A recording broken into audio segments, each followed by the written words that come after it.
Hello বন্ধুরা, জানো জঙ্গলে অনেক বৃষ্টি হচ্ছিল আর টুনি পাখির বাচ্চারা জানালা দিয়ে বৃষ্টি দেখছিল।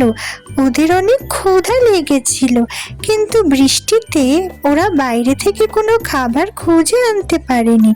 তাই টুনির বর এই রাত্রবেলা বাইরে খাবার খুঁজতে গেছে। কিন্তু টুনি পাখির বাচ্চাদের ভীষণ ক্ষুধা লাগছিল আর টুনি তার বাচ্চাদেরকে গল্প শোনালো।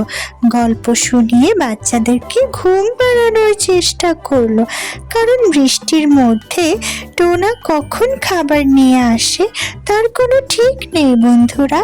টুনি পাখির বাচ্চারা গল্প শুনতে শুনতে একসময় ঘুমিয়ে পড়ল বন্ধুরা। এদিকে জঙ্গলে বৃষ্টি থামছিল না।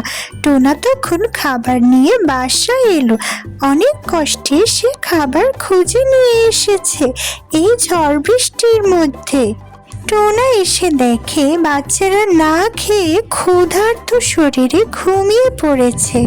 টোনা আসতেই তার বাচ্চারা ঘুম থেকে উঠে পড়ল বন্ধুরা।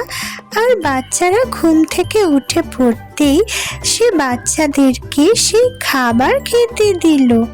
বন্ধুরা, মজার মজার টুনি কার্টুন দেখতে আমাদের চ্যানেলটি সাবস্ক্রাইব করো আর লাইক করো। টাটা।